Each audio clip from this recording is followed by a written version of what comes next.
It's already time to start thinking about the next opponent. 48 hours from now, it's almost pre-game day here on the PHLY Eagles Podcast. We're going to be joined by Zack Burman, and we're going to laugh our asses off at the Dallas Cowboys here next on the PHLY Eagles Podcast.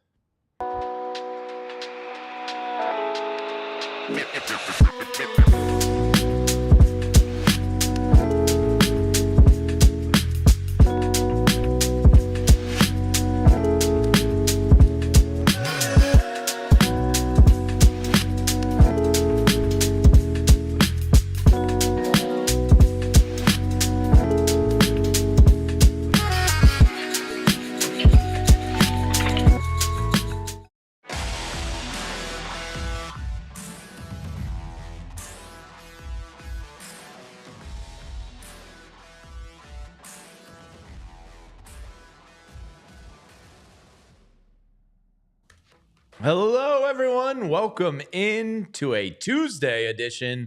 Normally, Rich and myself are in on Wednesdays, but this week's all out of order. This is the PHLY Eagles Podcast presented by our friends at Bet365. Find out why it's never ordinary at Bet365. Use that promo code PHLY365 at sign up for new users, and you can get yourself $150 in bonus bets right away.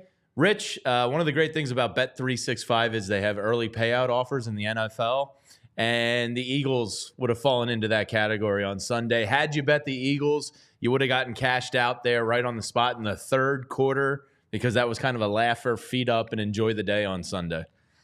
I've loved the Eagles the past 3 weeks. Actually, the Jaguars game probably would have come back to bite us, but having that early payout option would have been huge. Now, I've had the restraint to not pick them in my newsletter because that would have jinxed it. So not all heroes wear capes. The Eagles are playing very well because I am not putting the jinx on them. So, yeah, they've been great. Yeah, and it's a bit of an odd week here as we're in on Tuesday with the Thursday night game. Our coworker Vinny Curry is officially retiring as a Bird on Thursday. So it's going to be a real special day here for everybody at PHLY. With our new coworker and friend, Vinny, it's going to be awesome for him and his family and friends on Thursday. So the whole week's out of order, and next thing you know, we're already looking at a game day approaching on Thursday. How could there be more juice to this game? I know. You already have this great matchup, this Thursday night game, which, again, I'm not crazy about the quality of Thursday night football, but standalone game for everybody to watch. And then it's Vinny Curry retirement night as well. Blow Vinny Curry retirement night. Can't lose on that. Eagles by 1 million in that game. Let's briefly, and Zack Burman is going to join us at 2:15. Vic Fangio and Kellen Moore spoke today. We'll find out the latest from Zack on what he's hearing. Does Jordan Mailata play? Do they give him the extra rest? All that good stuff. But your thoughts on Sunday? We got to watch the first half together at the Roku out in Manayunk. And when you left, it was kind of like that odd feeling of like before that touchdown, right before the half, it was like, why are you only up one? You've gotten like 3 takeaways. You've been in the red zone a bunch. You're dominating the game, yet you were almost down in the game. So when we left each other, it was kind of like a little bit of an icky feeling of like, oh, this isn't going to be one of those games, is it? And then they scored before the half, and that's pretty much the nail on the coffin for the Cowboys. Once I got into my car and I listened to Merrill call that last drive of the half, you felt like everything was fine. The lesson here is that Merrill Reese can save anything, right? He can get you out of any bad situation, and it was great. So, you know what's funny? In reading Zach's game story from Texas, I thought it was hilarious that Lane Johnson, the first thing he said was like, yeah, I was more worried about the Commanders-Steelers score at the beginning of the game. Like, you know what's funny? We always say, like, don't look ahead, focus on the opponent in front of you. It seems like the Eagles were like, yeah, we were going to kill this team. You know, it might have happened right away. It actually probably took a full half for that blowout to get into effect. But they seemed like they were looking ahead, and that's fine because they smoked that team. I mean, Cooper Rush is horrible. Like, and the Cowboys – they're in tank mode. And I was looking at Tankathon yesterday in the NFL. There's no reason that, the Cowboys shouldn't, just throw in the towel. Who's their coach next year?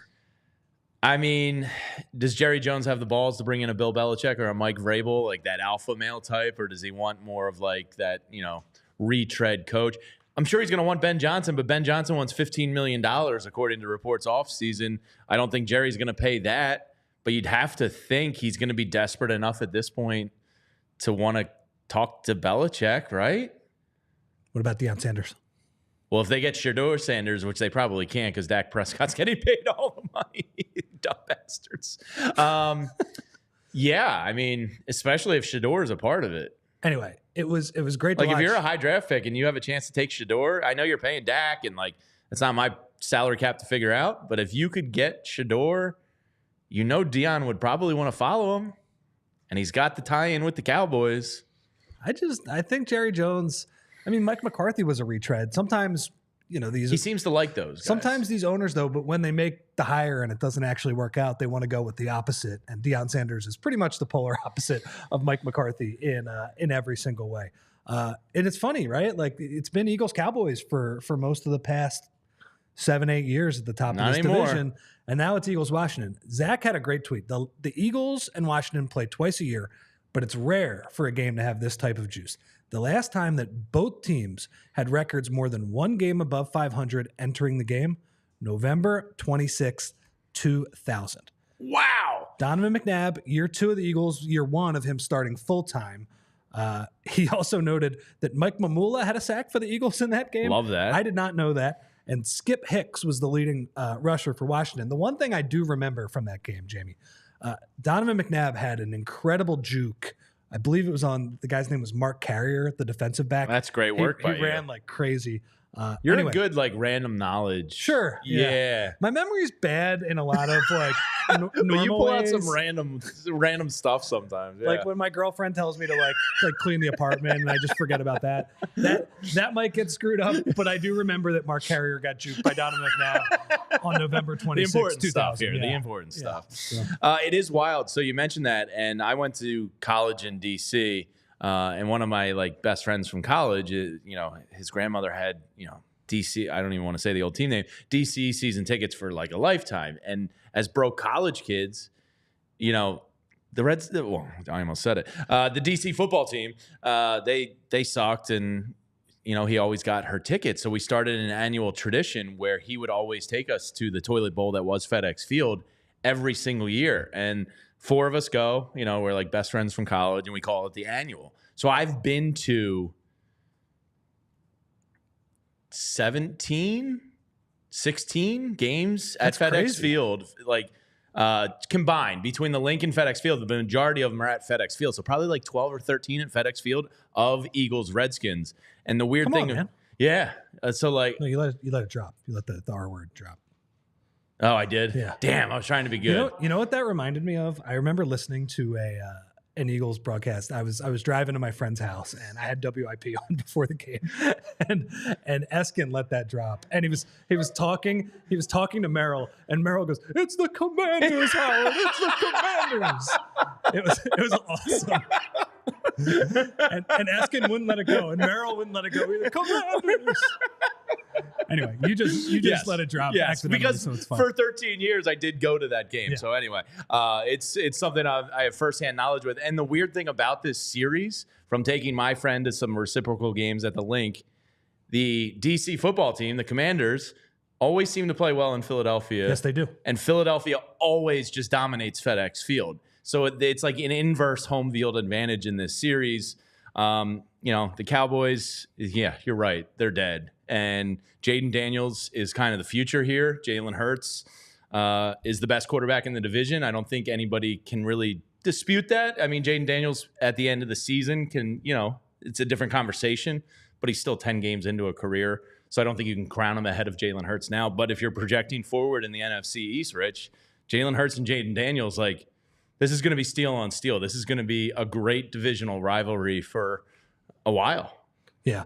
And I mean, I think it's obviously year 2, but I do think the post-Snyder bump is just like, yeah, that just seems like a happier organization right now. And by the way, as somebody who's followed Josh Harris, sports owner, for a long time, I am not saying Josh Harris is like the greatest sports owner in North American history, but when you go from Dan Snyder to him, I just think it's a pretty big bump. Now, obviously, Jayden Daniels probably deserves most of the credit. That's the way this goes. But it just seems like such a happier product. I mean, you said you went to all of those games in Landover. By the way, what an awful stadium. Awful stadium. Awful to get in and out of. Awful location. Awful. Everything about it is awful. Awful press box for those big Jays listening. I don't think there's probably too many, but yeah, complete dump. Dan Snyder used to make. My dad used to tell me that Dan Snyder was the only owner in the league for a long time that used to make the journalists pay for Wi-Fi in the. Get out of here! Yeah, it was something crazy like that. And I know more stories. He used to. I mean, he did much worse things than that. Oh yes, much worse. What a creep pervert! And go to hell, Dan Snyder. He used to force people to call him Mr. Snyder. Like I've heard some stories down there about him. He's just the worst. So yes, it's a low bar to clear. What is with the owners? I'm using a West Wing reference. I'm sad ZB is not on yet, but talking about. So I've never watched the West Wing, and I've always considered it.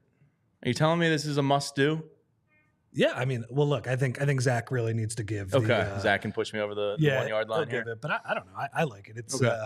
I've heard great things. Pretty easy watch. I think it's actually pretty easy watching, despite the fact that they talk so fast. Anyway, in one scene, President Bartlett talks about how he's like, "Yeah, I just prefer people call me Mr. President out of like respect for the office." He's like, "I'm not actually like that. I don't have that high of a." It's not an ego thing, basically, is what he was saying or whatever. But anyway, Mr. Snyder really thought that. Yeah, he thought very highly of himself. And yes, the bump is there. Jayden Daniels is probably mostly responsible. But this looks like it's going to be, a premier division rival here for a long time. And the story coming out of Dallas, I went on the All NFL show yesterday with Adam Hogue from Chicago, and Bo Brock from Phoenix. And they were Chicago. They were asking me about the game, and I was like, the story of the Eagles right now is the defense. I was like, there's no touchdowns allowed in 3 of the last 5 games. Quinyon Mitchell and Cooper DeJean have me irrationally excited. Zack Bon is flying around like Brian Urlacher out there. Vic Fangio defense seems to be bearing fruit. And Adam, who covered the Bears for a long time and knew Vic Fangio from his time out there, was like, yeah, the Vic Fangio defense works. And it does seem, Vinny started telling us week 3, like, hey, I've been talking to some people. They feel like they're close down there. They feel like they're fully bought in on the system. I think they're going to turn a corner here. And sure enough, they did right out of the bye, Rich. This defense, I think it's not a coincidence that Cooper DeJean getting instituted into the starting lineup is a big reason for this. But I think the Vic Fangio scheme, they're all bought in. Tony Romo was highlighting some of it on Sunday. This defense looks real, and they're going to get a good test on Thursday night. It's crazy. I mean, Bo has talked about how the blueprint for this specific Eagles team has changed defensively, where it used to be just pour every resource into the front 4 and kind of piece it together on the back end. And just with these 2 picks, it's now the opposite, right? They're a more balanced group. They're winning because they're able to pass off these routes. Their coverage is all buttoned up. They're tackling really well. But also the blueprint for this Eagles team has changed. We thought heading into the season it had to be elite offense, decent defense, competent defense.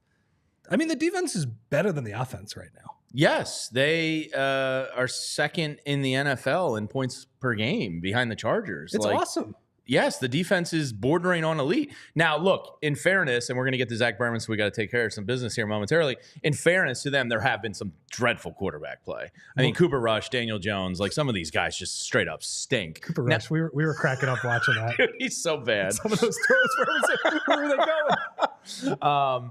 But they also did face Joe Burrow. And the next 3 games in a row, Jayden Daniels, Matthew Stafford, Lamar Jackson. Like, if you want to find out what the Eagles defense is, you're going to find out real quickly. So Zack Burman is waiting, and I want to get to him. So let's take care of some business here and talk about some of our friends. And that's my friends over at the Game Time app. I've used Game Time let's see. I got Raffy tickets at the Met for my girls. I've gotten comedy. I saw Stavi Baby at the Met with some of my college buddies. I got Phillies Cubs tickets out at Wrigley this year. I've seen music events over the summer with our producer Julia, all through the Game Time app, and it's awesome because Game Time gives you the all-in pricing right off the bat, so you're not going to get snuck up with some fees at the end.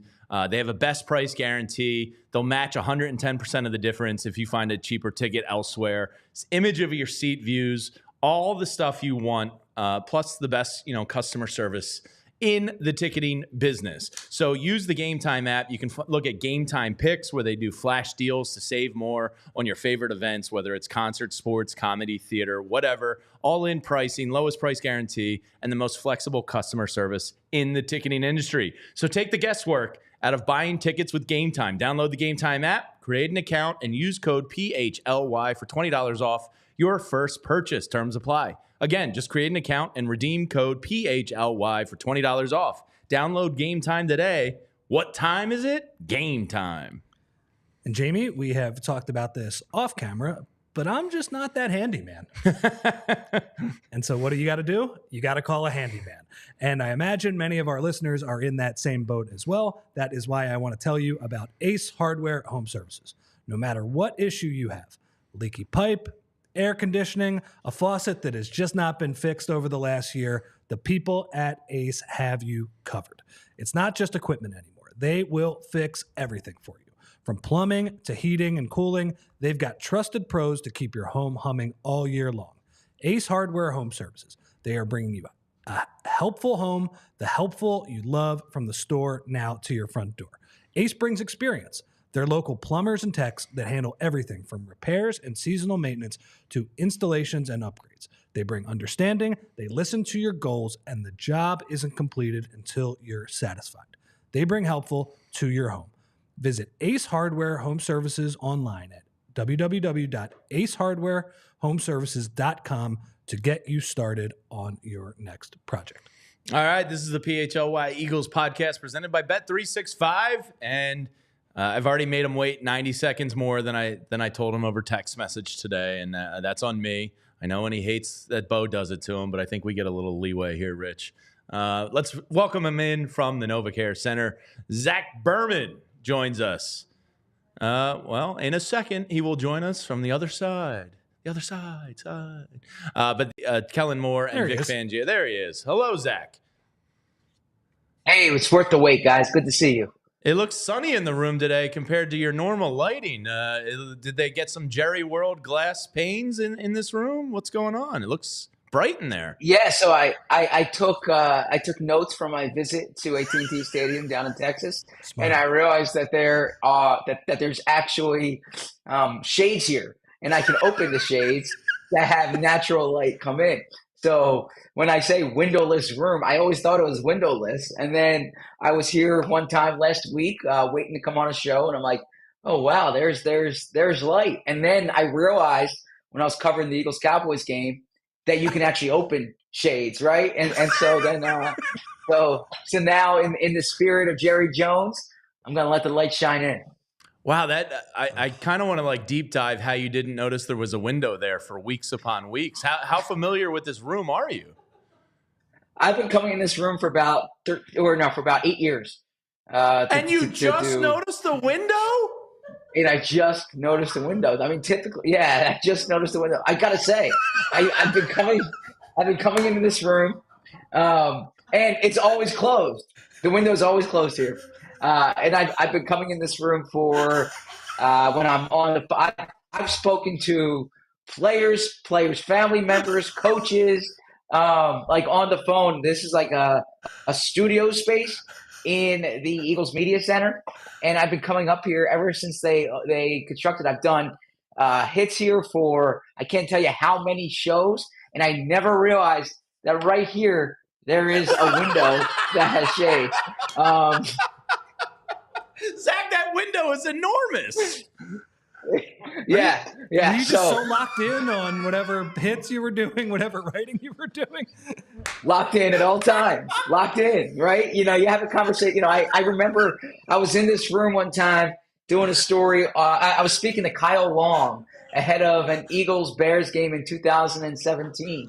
And I was staring like right at the spot and I never once thought, oh, those shades came open. And I got to admit, I did not open the shades here. Someone who was in this room at another time opened the shade and never actually closed it. So, God. So it just so happens to come at a time when we're talking about sun on a football field. So it's This a is so natural funny. thing. So I think I can. Don't say Jerry Jones didn't do anything for the PHLY Eagles show. I think I can speak for Rich. I think me and him are very prone to being sweaty. So Zach, I'm always observing where the close by windows are to get a breeze. I guess you're not a run hot kind of guy, huh? Well, it's more just, this isn't my space, right? Sure. So I don't want to mess with it. The most that I do, look, I'm already knee deep in this conversation, so we might as well, right? Oh, we're in, baby.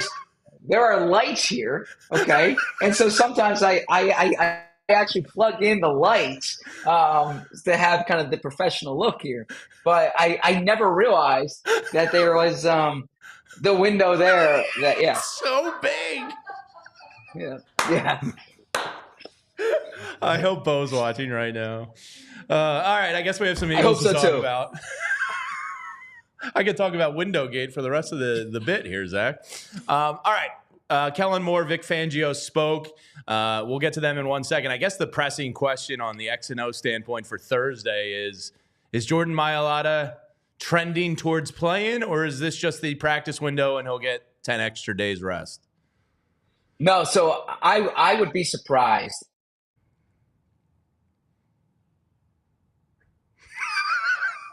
Well, the good news is that the audio is working for the important stuff, right? Yeah, we got the window gate taken care of. Thanks for your time, Zach. We'll see you later. No, we'll figure that out in a second here with Julia.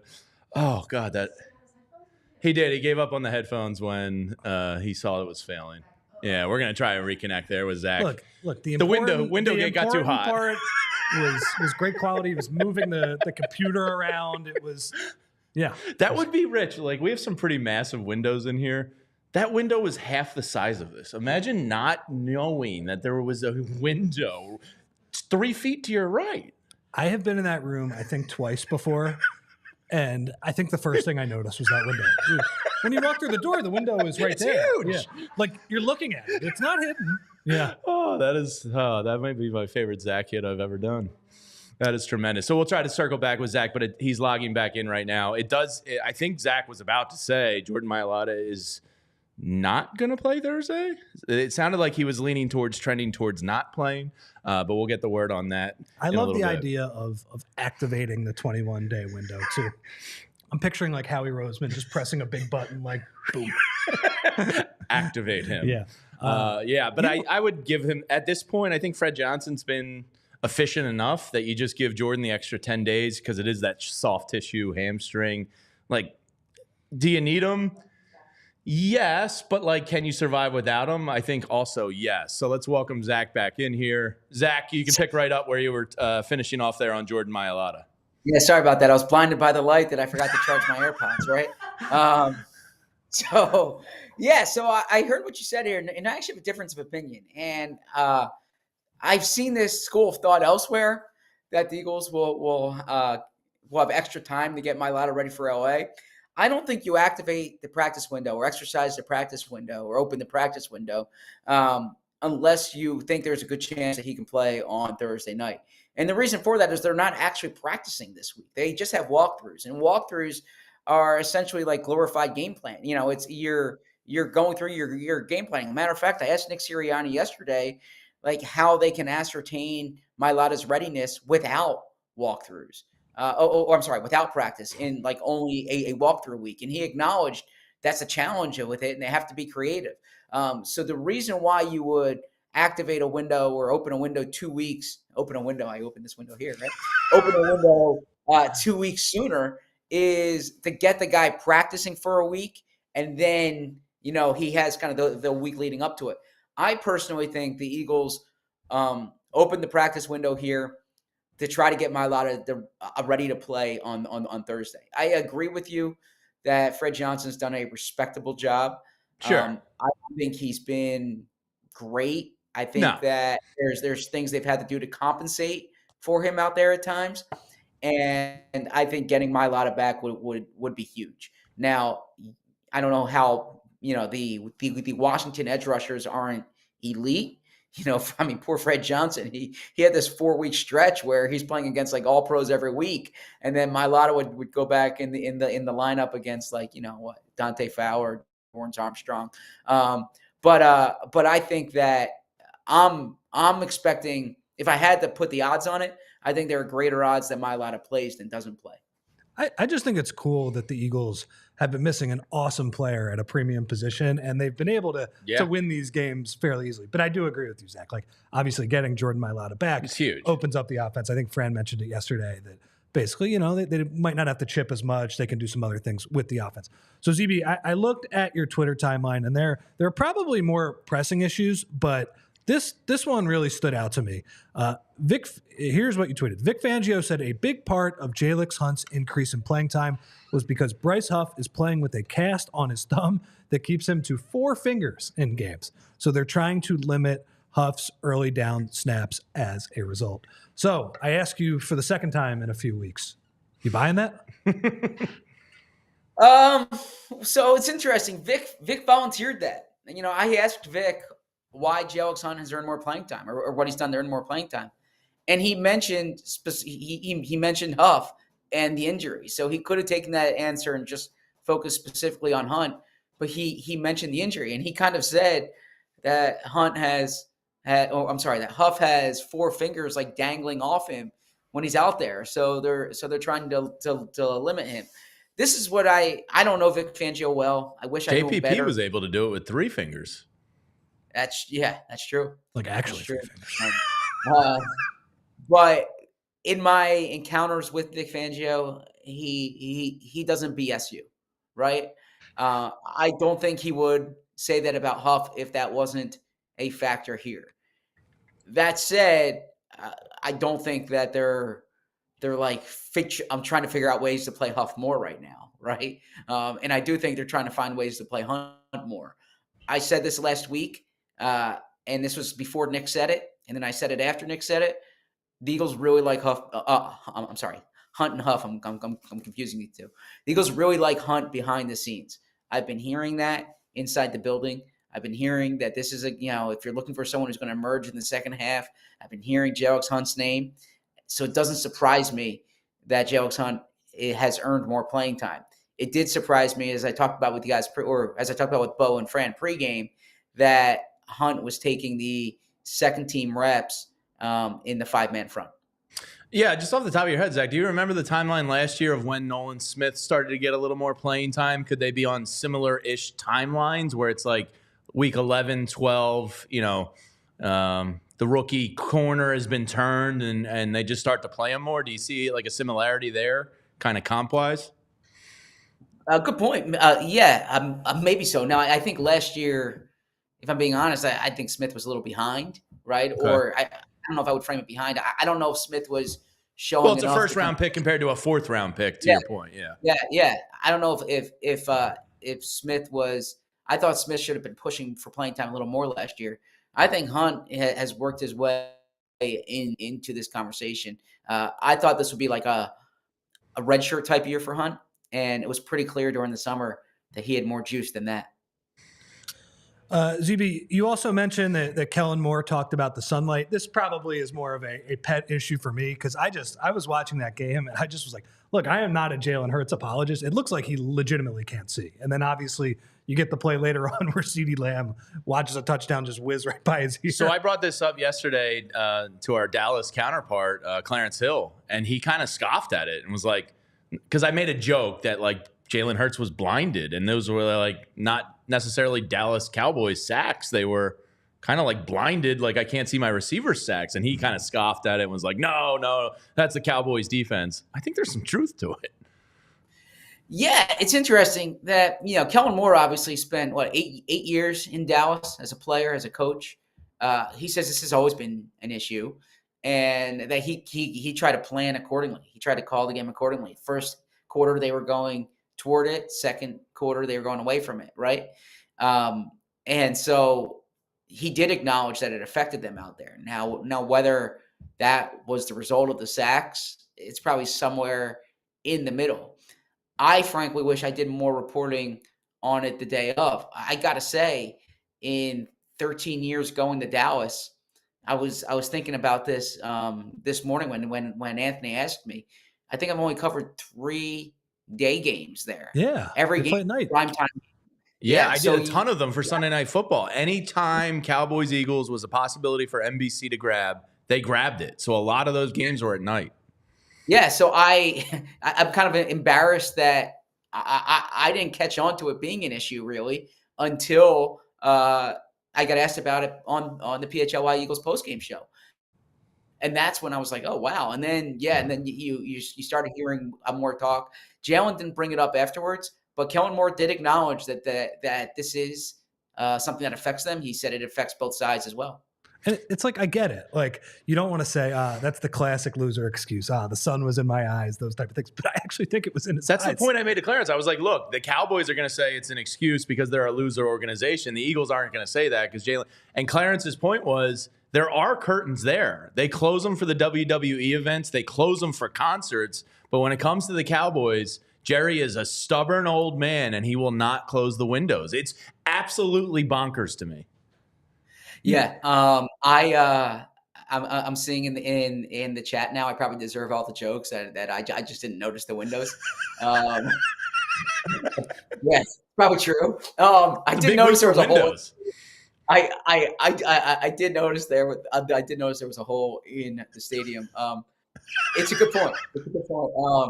I mentioned this on the show yesterday. Look, I don't know the topography of Arlington, Texas.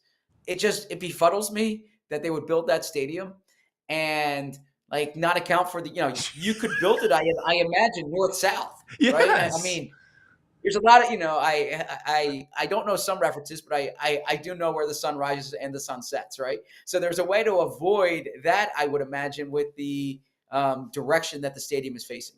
It's a great point. Yeah, it's unbelievable for $1 billion stadium. Zach, anything else noteworthy from either Kellen or Vic that jumped out to you today? Did the issue of like being able to get their guys some rest in that game on a short week come up at all? What else was noteworthy to you? Yeah, it came up. Obviously, they were happy they were able to do it. They've been able to do it 3 of the past 4 weeks, but especially on a short week. This is an interesting nugget, and I've kind of referenced in the past how Vic Fangio gets a lot of credit for the evaluation of Zack Bon.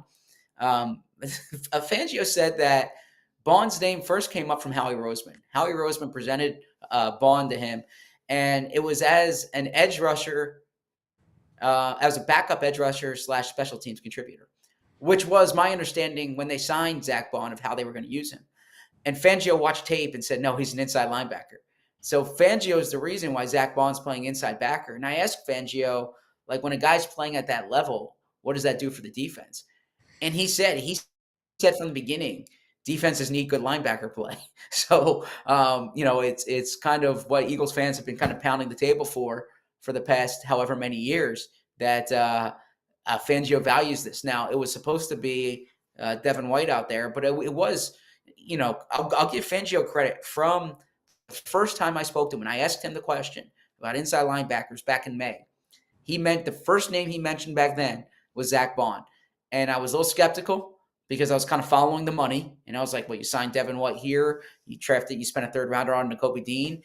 And then we're watching minicamp and Zack Bon's out there. We're watching training camp and Zack Bon's out there. We're watching preseason. And so then Vic Fangio's shown you with his actions the way he's thought about Zack Bon. Do you feel a certain affinity towards him as a fellow ZB of the world? Yeah, yes, I feel a connection with the ZB, but he spells his name incorrectly, right? He spells with a K. So this is like Bo and Bo Allen's great debate. Yeah. No, I'm not like offended by it, right? Okay, but that's good. I got Zach Ertz back in town this week, so this is kind of the nuance. If hey, we're already off the rails here, I might as well keep let's going. lean into it. Okay, so phonetically, it would be ZACK, but if Zach is short for Zachary, and then Zachary is ZACHARY, if you're taking off the ARY, it's the ZACH, right? So if you write it as Zach with a K, you're kind of creating a new name. Now, if it's like the bad boy Zachary, right? It's got a little attitude, a little spunk to it. Might come out of the womb with a skateboard and a cigarette, like more that type of guy. I mean, I do remember growing up, like Zach Morris was the Zach you wanted. Zach Attack. I believe I believe he was ZAC I think he was CK, if I'm not mistaken. And that goes to my bad boy point, kind of Cali bro, surfer. Yeah, I was on an island. Oh, okay. He's a K. All right. I was on an island. He had the cell phone, he was kind of a little more advanced. That's a big cell phone. Yeah, Kelly Kapowski. That's all you need to say, right? I mean Kelly Kapowski, it doesn't get any better than that. You land Kelly Kapowski, you have my utmost respect. But I think Zach, Z-A-C-K, is not Zachary. I think it's just Bad Boy Zach. Yeah, it's so that's what I'm saying. It's its own name. You're creating a name there. So that's why I'm partial to the Z-A-C-H. But I see Zach Wheeler.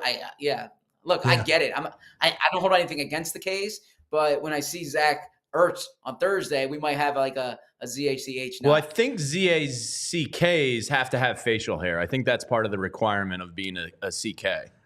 And then I'm not becoming a CK, man. I like that. I like that visual. The idea of you and Zach Ertz, a nice knowing look. Not because you covered him for a long time and he's a good guy and you know him well, but because you spell your name the same way. A little Batman Alfred look at the end. That'd be Bruce good. At the end. Yeah, that'd be fun. There's a chapter in the book, The Franchise, on Zach Ertz, which, by the way, if I'm using this to talk about Windows and name spelling, I should say tonight after I'll be there a little late tonight because I got Eagles locker room and Jalen Hurts, but then I'm heading to Puddler's Pub in Bridgeport. I'll be signing copies of my book supporting pediatric cancer. It's Glenn Macnow. Yeah. Yeah, Glenn Macnow, Angelo Cataldi, Al Morgani, Jason Stark. They have the Great Philly Sports Debate beer that is debuting, so it's kind of the party for that. And I'm a hanger on selling books there, but please come by if you're around Bridgeport. Yeah, it's a great spot with some great beers. That's a great event there. So, Zach, just remove yourself from the Big J journalism world for 2 seconds and tap into Zack Burman, the football nerd. How excited are you to watch a Jalen Hurts and Jayden Daniels kind of future of the NFC East rivalry begin on Thursday night primetime? This is awesome. The Eagles-Washington should be a better rivalry. And I was looking this up today. These two teams haven't played against each other when both teams were at least one game over 500 since 2000, November 2000. Think about it. They play 2 games every year. Okay. So that is a long time. Now this isn't all like, Washington stinks. There were times there when the Eagles were struggling. And then there were times when Washington might've been like 2-1 early in the season, that kind of thing. But for there to be a high leverage NFC East game on November 14th, when the two teams are kind of at that point, I think this is great for Eagles fans. It's great for Washington fans. I understand people of our generation, Dallas was the team and you kind of dislike Dallas, but I always thought, like, geographically, the Giants are an hour and a half up the road. Washington's 2 hours down the road. Like, there's much more crossover with Giants fans and Commanders fans and I used to work down in Washington. I lived in Charlottesville. I'm excited for high leverage Eagles Washington games. Oh, Zach, in college, we used to pack like 6 dudes in a minivan and drive up from DC to go to the link to go to this game because I told Rich earlier, I've been to, I think, either 18 or 19 Eagles DC football team games in my life together. I'm with you. I think it could be a great rivalry, and it's kind of like Sixers-Knicks, where they've never synced up being good at the same time, and now we kind of, have a budgeting rivalry with both the Commanders and the Knicks. We need some Sixers-Wizards rivalry too, right? Let's see how that. Well, they're a very unserious franchise. Yeah. Maybe Cooper Flag's there next year. Yeah, perhaps he will be. Could be. All right. Any final thoughts before we let you go here, Zach? Any more window observations or thoughts? What's your favorite kind of window? Are there different kinds of windows? I'm a big fan of bay windows where you get like the little reading nook in it.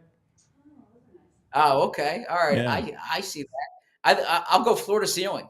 I'm with you. The floor to ceiling window. Yeah. Let's just remove the wall. You're in like a hotel and they have the floor to ceiling window. Yeah. It's awesome. Yeah, it is great. So I'll give you a window into what's happening here today. The Eagles have a walkthrough That's why he's a pro. at 4 o'clock. All right. And so they're on the grass at 4 o'clock. Locker room's open at 5. I'll be in there at 5, obviously sniffing, out some Jordan Mailata information, hoping to chat with Jordan then.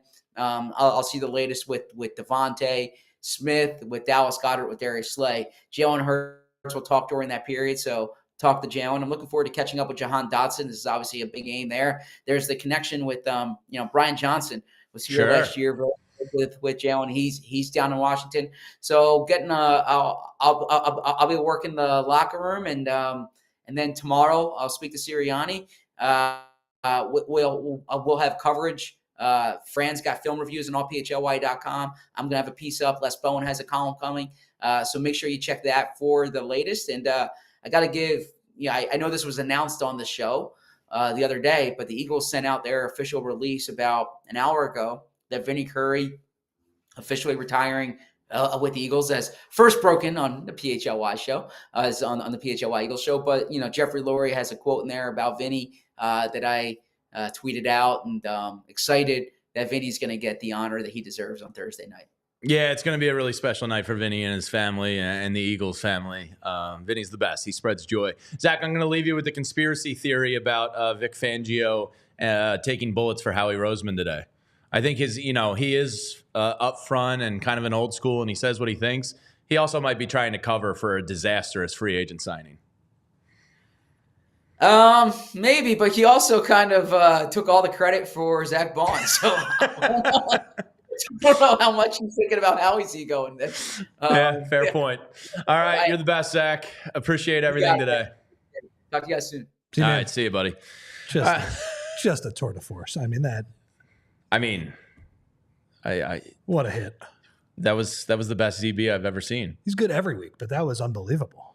I could talk Windows for 15 more minutes with Zach. Phenomenal stuff. We got into Zach versus the bad boy Zach. Kelly Kapowski was mentioned.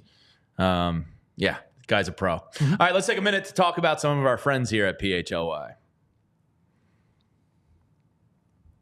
And that's my friends over at Bet365. They're our presenting sponsor, and you can enter code PHLY365 at sign up. Get yourself $150 in bonus bets. Just deposit $10, make a $5 wager, and boom, the bonus bets are coming your way. They have over 90 million worldwide users, and that many people can't be wrong. That's just facts.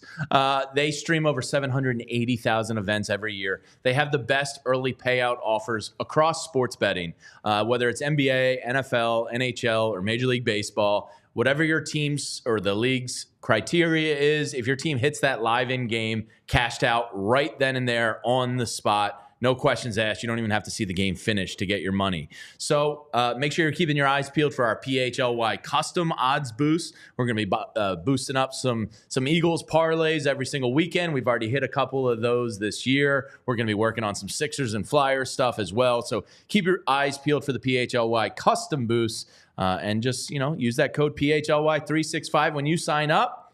You get $150 in bonus bets when you bet just $5. Whatever the moment, it's never ordinary at Bet365. Must be 21 and older and physically located in PA. If you or someone you know has a gambling problem and wants help, you can call or text 1-800-GAMBLER. Jamie, we have a Thursday night game this week, and I have to say, what better way to enjoy the game and head into the weekend with an Eagles W than with our friends at Miller Lite? A lot's changed over the years, but one thing that hasn't, the great taste of Miller Lite. It's been there for, well, as long as I've been around, and it's still going strong. Still the light domestic beer of my, that's the choice that I would go with. Another thing that hasn't changed is that it's less filling.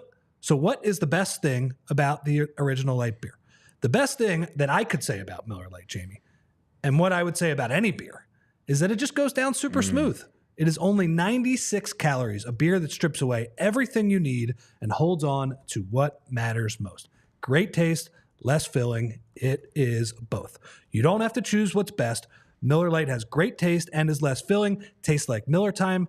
To get Miller Lite delivered right to your door, visit MillerLite.com/PHLYBirds, or you can find it pretty much anywhere that sells beer.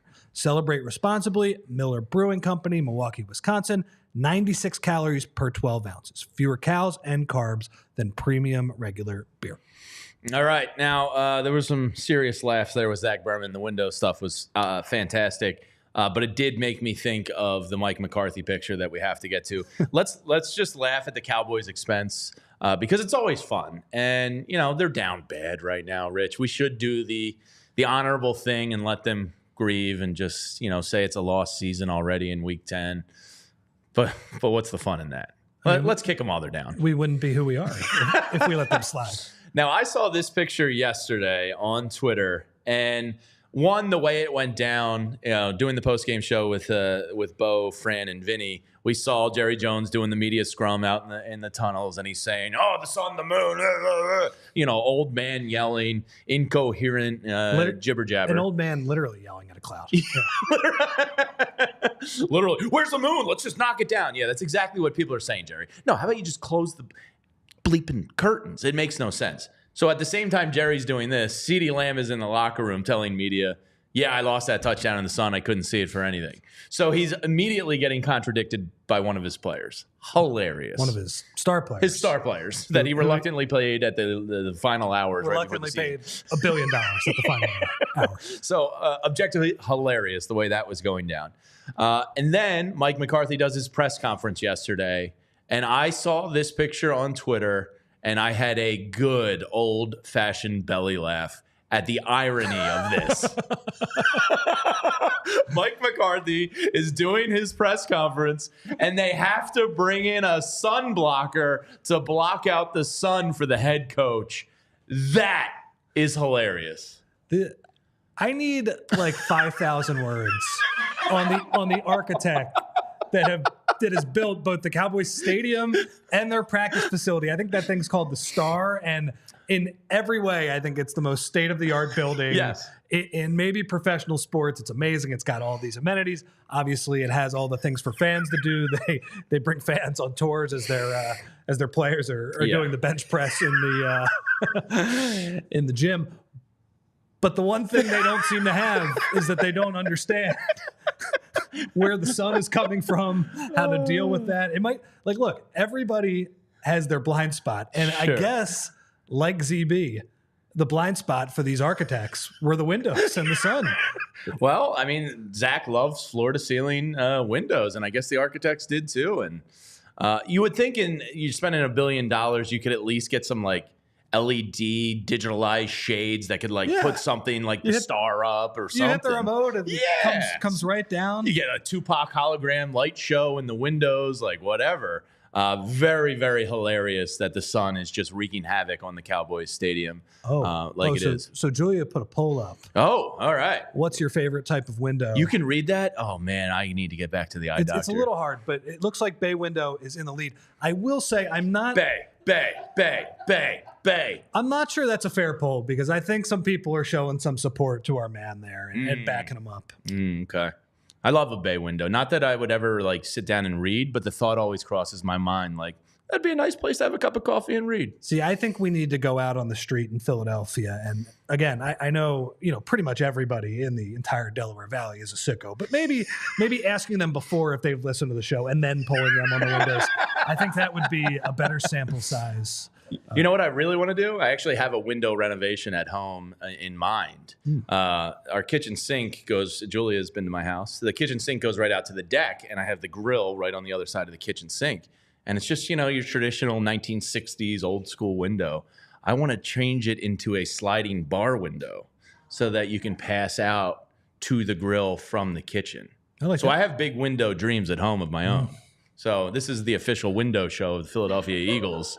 We're going to have to get some window sponsorship in here. So that was one funny thing that the Cowboys have done. Objectively hilarious. By the way, there's no funnier coach that could be standing behind whatever that makeshift shade is than Mike McCarthy. Look, if you're the PR team and Jerry Jones is taking bullets and shrapnel out here this week for his stadium design, you have to be like, hey, Mike, you got to tough this press conference out, man. We can't throw a shade blocker up at your press conference. We're going to admit to failure yet again. I'm sorry. If John Harbaugh or Nick Sirianni or Mike Tomlin is standing behind that shade, I don't think it's. I think it's 20% less funny. Mike McCarthy he's the perfect guy. He's standing behind it. So the next hilarious part of the Dallas Cowboys just unfolding this week is Micah Parsons. And after the game, he didn't know when to stop his soliloquy on Mike McCarthy when asked about him. And he basically said, like, to surmise and not in an exact quote, like, I feel bad for the Zach Martins of the world, the guys who are kind of on their last run of it here, the guys who work so hard, basically implying that Mike McCarthy doesn't work hard. Now, I don't think I'd be shocked to find out if Mike McCarthy wasn't actually working hard. I think Mike could just put his foot in his mouth. So, of course, Rex Ryan goes on ESPN and absolutely eviscerates Micah Parsons and called him all but a POS, like went hard. It was actually pretty unreal for network TV. So Micah Parsons has his podcast last night, and he's like, don't let these TV analysts spin what I said. I never said that, this. And he goes on to call Mike Zimmer, the defensive coordinator of the Cowboys, Mike Zimmerman. His direct defensive coordinator. I know he's been hurt. He called him Zimmerman. For like 7 months at this point, too. Like this is not week 3 of the Mike Zimmer experience. This is not training camp. This is week 11 of the NFL season we're entering. Micah Parsons is. I think it's funny that he was with Darius Slay when Darius Slay was getting a lot of grief from Eagles fans. It seems like he's kind of on the same trajectory here. Of course, it was his podcast, and it's like I don't want to be the shut up and dribble guy. I really don't want to do that. Sure. I think players having outside interest, like that's a good thing, cool. and having lives is a good thing. I do think that his objectives, his priorities, they're like a little out of whack right now. Yeah. It's not. It's just like, look. It's like Draymond Green. It's Draymond Green. He's punching out Jordan Poole and then doing a podcast about it 3 days later. And it's like, I get your point. Like, I am pro players doing whatever the hell they want in their free time. Like, I don't give a damn. But at the same time, like, read the room. So I have not listened to is it called the Micah Parsons podcast? I have no idea. I've never listened to it either. I don't know what it's called. But Draymond Green used to drive me crazy because he's like, this is the new media. He's like, you're getting it directly from the source. When he would go on his podcast after games, he'd just lie to you. It would be stuff that just was factually not true. And it's like the person who is the protagonist of this story is often the worst source because they're biased and trying to make themselves look better. Yes. So I don't know if Micah Parsons is doing that, but also just like hilarious. It's funny too because he wants to be here. He wants. You know what he does from Whitehall. So Jalen has the golf clause in his contract. Apparently, I mean, put the podcast clause in Micah's. I think they might have to put the podcast clause. But I mean, look, I'd love to have Micah Parsons. Yeah, he's a great football player, bad human type of thing. If you've ever read some of the lawsuit stuff from Penn State, yeah.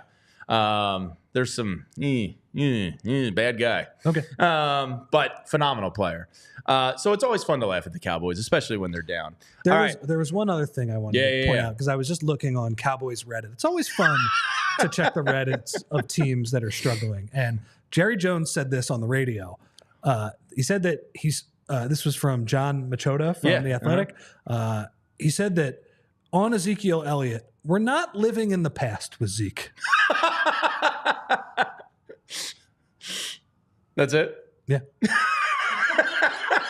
I mean, I've never seen somebody living in the past more.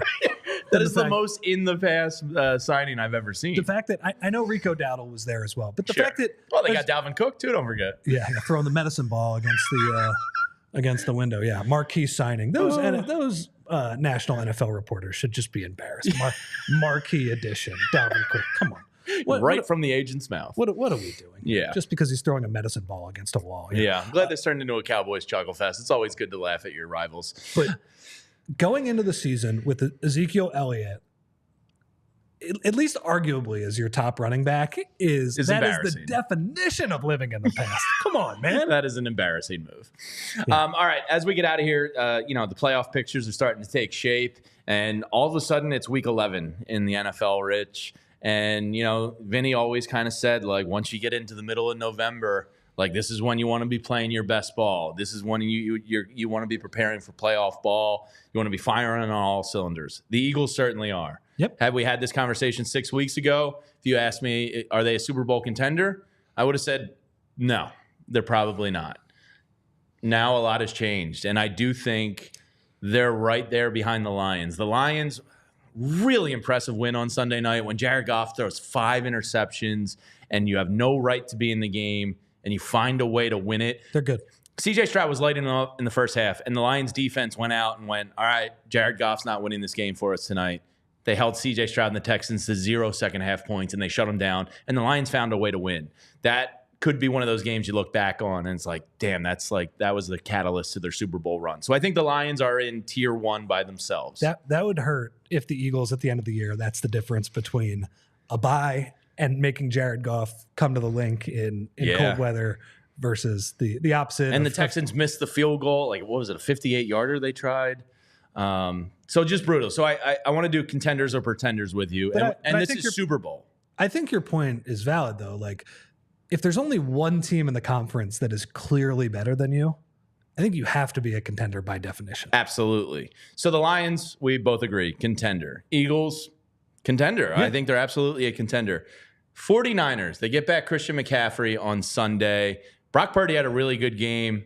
Deebo Samuel's back. Ayuk's done for the year, but Christian McCaffrey is back. They looked good. 49ers, contender or pretender? And this isn't like playoff team contender. Can they win a Super Bowl? This is the one team I'm going to wimp out on.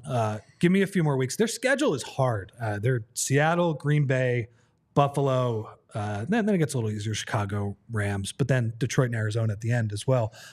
They are the team that I think could get hot in these last couple of months, and we look at them drastically differently. And that's just McCaffrey changes everything. Yeah, just because they are getting McCaffrey back now. The question is, like, how long is he going to hold up? Well, he looked good on Sunday from the little bit I saw. He looked spry. He looked quick. Apparently, let's see how he looks. The reports are he was feeling good. 2. He said it was fun to play football again. We'll see. I mean, to your point, like, what was it? Double, Achilles tendonitis or something he's dealing with. Like, it sounds like it's prone to come up again. You never hope for injuries. I hope he plays healthy and all that. And as much as I dislike them, I can't call them like a no doubt. A true contender yet? Pretender. No. Oh, okay. They're in the gray area I'm between. saying even though their record is what it is, 5-4 right now, and even though they have not, like, blown out really anybody in the last few weeks, I still have to respect their talent. Yeah, sure. The team we're playing on Thursday, the Washington Commanders. So I think they're probably going to be a pretender, but I am wildly impressed with both the quarterback and the coaching staff, because when you look at that roster, that does not look like a 7-3 roster. It's like, wow, these guys are relying on a bunch of old and unproven players. Like, heading into the season, I was like, all right, Austin Eckler, Zach Ertz, like, and honestly, it kind of reminded me of the Sixers circa 2016 when they got, like, Gerald Henderson and Sergio Rodriguez, when they just wanted to get pretty washed old guys to professionalize. I talked myself into Sergio. To professionalize the roster for the younger players that Jayden Daniels in particular. The difference is Washington's been good, right? Yeah. Those Sixers were not good. And I see people discrediting their record a little bit. And like, I know strength of schedule. They have not played like a juggernaut schedule, but like the Eagles, they got smoked by Tampa Bay earlier in the year when Tampa had their guys. They have 2 respectable close losses to good AFC to Ravens, North teams in Pittsburgh. Like, that's not a crazy bad loss. So basically, I think the Eagles should win this game. I think they're the more talented team. I think their defense in particular. So you're kind of with me. They're a year too early of being a true contender. And I think that's going to play out over the last couple of weeks. But I do want to give them respect to this point. Like, this is not a complete fluke right now. No. They've been good. No, they're very efficient on third down. Jayden Daniels isn't turning the ball over. But I do think I think next year you have to worry about them as a real contender. And I think I don't want to say pretender because I want to show them respect, but I don't think they're a true contender this year. They're the opposite of the 49ers. So the 49ers, I think, might play themselves into being a contender. If I had to look at it right now, obviously they're a contender right now. Their record and their point differential and all that stuff says that. But if you made me look at the crystal ball for, like, the next few weeks and how this plays out, I think they probably take a little bit of a step back Eagles win the division, and because nobody wins the NFC East 2 years in a row, they are the obvious pick to win the division. That is a bizarre thing. To everybody watching on TV, you can go to allphl.com to continue watching as we finish up here, Contenders and Pretenders. Kirk Cousins and the Atlanta Falcons. Pretender. Baker Mayfield and the Tampa Bay Bucks. Pretender, but I think it's mostly just because of how banged up they are. Okay. But they believe Mike Evans is back this week. Okay. But no Godwin. So they'll get a little help back. I think he's done, right? Yeah, that was a pretty serious injury. Yeah. But I think Evans is back this week. Did you see the play that Baker made last week against Bosa, where he basically stiff-armed him? Bosa had him dead to rights. Baker's rolling out to his right, stiff-arms him with his left arm, carries him for about 7-8 yards, and then throws a dime to Rachaad White kind of in the middle of three guys. I did not see that one. I respect the hell out of Baker Mayfield. I do too, man. It's like, I hate when announcers say, like, man, that guy's a competitor, because it's like, yeah, okay, we're playing a sport. We're competing. That's what's going on. But I don't know, man. He's just... There's something about him. Like, he's gritty. He's cool. Like, he's better. He's irrationally confident. He's probably a little more confident than his physical skill set. Yeah. He should be. He's kind of just like a gamer, you know? Like, he shows up. The Arizona Cardinals and Jonathan Gannon leading the charge for the hot Cardinals. I think the Cardinals are good. Kyler Murray, from some of these film grinders, I follow on Twitter, is really playing a pretty good quarterback right now. I kind of want to take the coward route out with this one and see in 2 or 3 weeks, but I feel like they're more contender than they are pretender, and that kind of shocks me a little bit. I like watching that team play offense, man. That Trey McBride too. He's a beast. Yeah, he's really good. Kyler is playing better than I think he's played in a few years. Yeah, and credit to him, because Call of Duty came out like 3 weeks ago, and he's put that all to rest. Like, it's all behind him now. He even won a game on Call of Duty release weekend. So this is new Kyler 2.0. Yeah, I don't think they're going to be one of the top contenders at the end of the year, but they're playing well. Yeah. There's 2 other teams that are interesting in the NFC, and then we'll move on to the AFC. The Green Bay Packers. Jordan Love seems like he's getting a little healthier. They have a great run game, above average defense. What do you think of the Green Bay Packers? So I think they could get there. It just feels like Love has not been... I think he's been hurt. Healthy the entire year. And I think he's trending towards finally getting healthy a little bit from some of the stuff I've read out of Green Bay. So if he does get healthy, do you buy them? Sure. Yeah. Sure. I mean, some of the stuff he did in the playoffs last year, I'm looking at QBR, which is obviously not the end all be all. 15th in QBR, Jordan Love. It just feels like he needs to be healthy. I mean, when he is right and he's able to make those throws off his back foot, like, sure, the arm talent is way up there. One of the top guys in the league. Obviously, they do it with a bunch of different weapons at wide receiver. They're not overly reliant on a couple of guys like the Eagles are. So yeah, I think they can get there. By the way, I think the NFC is just a lot better than the AFC, which is funny because AFC's top heavy and then just guys. Heading into the year, I think most people looked at the AFC and said, man, there's a lot of really good teams here. And it's like, even the Chiefs, they're human. I bet against the Chiefs every first half and bet them the second half. It's how every game has gone from. They're slow starters. They can't cover. And then they pull a rabbit out of the hat at the end, mostly on the backs of their defense. Patrick Mahomes is like human this year. He's pulling out wins every fourth quarter, and they're the first team to win 15 in a row since, I believe, like the 2001 Rams or something. So, like, they're great, but it does feel like they're playing with fire a little bit. Yeah. I hate that I have to respect them because of what they've done over the past few years, but it has been a little fraudulent. The last one in the NFC, I think I know your answer. Brian Flores and the Vikings defense is nasty. Brian Flores is the boogeyman. Sam Darnold might stink. Just again. Don't believe in the quarterback. Yeah, Sam Darnold looks like he's turning into a pumpkin again. Yeah. Pretender. Yeah, I mean, one of the best coach teams in the league. I think what O'Connell does offensively is also really impressive, with probably a little bit less talent than Brian Flores has as well. I mean, pretty good receiver out there. Yeah, Justin Jefferson helps a lot. All right, so by our estimation, let's see. We have Eagles, contender. Lions, obviously, contender. Falcons. No. Pretender. Cardinals. No. TBD, but no. Packers, yes. Yeah. Contender. 49ers, yes. So we basically have boiled it down to 4 contending teams in the NFC. I feel like that feels fair. And watch it be be Falcons Packers. It'll be none of those in the NFC four. Championship game. All right, moving on to the AFC before we get out of here. We just talked about the Chiefs. There's no way you can call them not a contender because of who they are, their DNA. It's just so annoying that they're undefeated. Is Andy Reid? I think Andy Reid is 38 wins away from the Belichick record now, if I'm not mistaken. Bill wants to get back in to try and he's going to be knocking on Jerry's door. A little bit of distance because Andy's he's rolling off 12 and 13 wins. Is he going to be the greatest coach of all time when it's all said and done? I mean, with the most wins? Yeah, I think so. And in terms of he's not going anywhere. McNabb to Mahomes, the scouting of quarterbacks, like the innovation of the offense, and he could be the best at the end of it. And if you also judge, whose tree was better, whose assistants went on to be better coaches, it's no contest. So the Chiefs, obviously pretenders. The Baltimore Ravens, Lamar Jackson. This guy might end up being, a 5 or 6 time MVP at the end of his career. He is unbelievable. I love watching him play. I'm with Noah Curry out there, where I love watching Ravens football because Lamar Jackson, to me, just toys with defenders. He's cool as hell.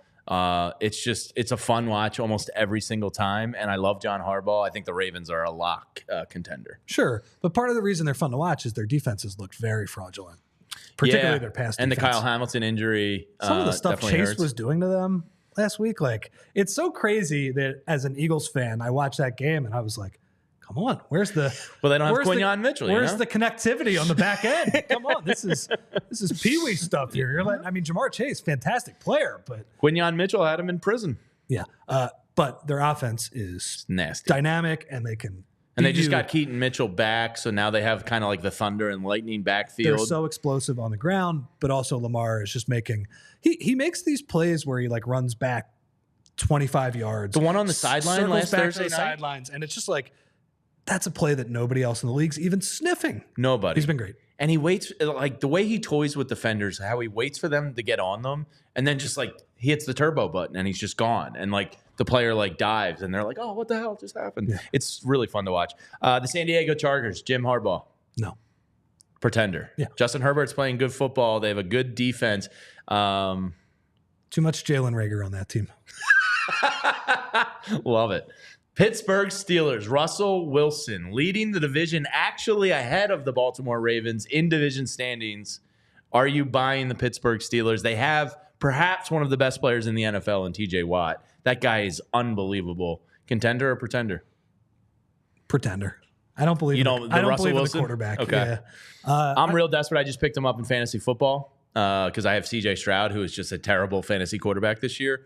Russell Wilson, 3 touchdowns last weekend. And as Bo pointed out, Nick Sirianni is going to probably draw up about 10 different hard count calls to try and get the Commanders jump off sides Thursday night. The first play is going to be Jalen Hurts is going to go into the huddle.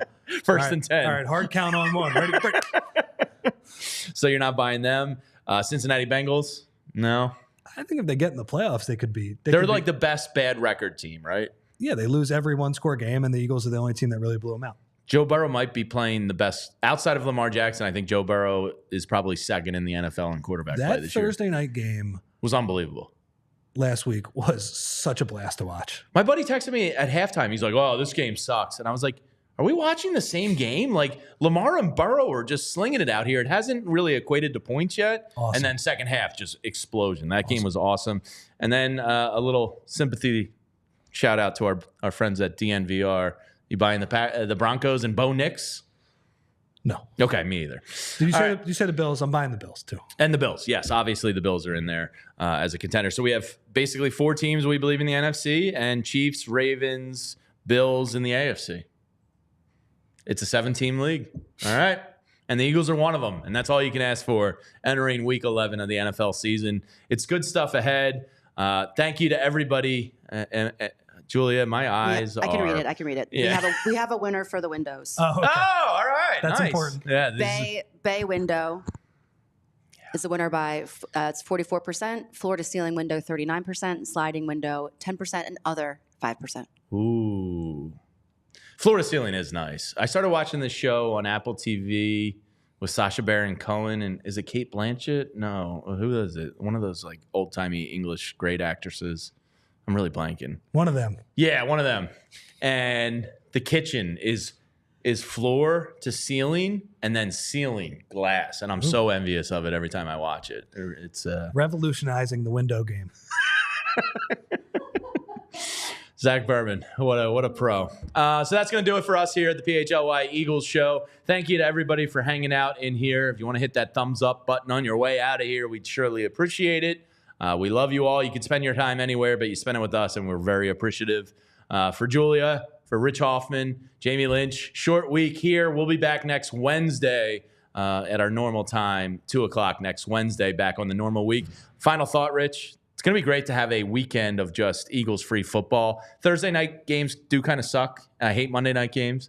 But having a weekend of just like put your feet up and be a football fan, always enjoy the hell out of that. It's going to be great, and it's going to be even better when the Eagles win. Oh yeah, we should do our predictions. We're not going to. Oh, you'll be on the pregame show. Never mind. We don't usually do predictions, but yeah. Yeah, we'll be on the pregame show. Also, we have a watch along. Oh yes, let us mention that. Me, Rich, and Fran are going to be doing a pregame show, a watch along, a halftime show, and then the normal postgame show with Vinny on Thursday. So if you want to open a Miller Lite with us on Thursday, we're going to be watching the game live in our living room. Me, Fran, we should title that watch along the two dum-dums and the smartest guy possible. Yeah, Fran will be taking his notes. You get to watch us pick his brain. He's actually working. Me and Rich are probably making jokes and taking notes. So hang out with us, open a Miller Lite on Thursday night, and let's kick the Commanders' ass together. But thanks to everybody for tuning in today. We'll see you soon here on the PHLY Eagles Podcast. See you, everybody. We all silly like the mayor.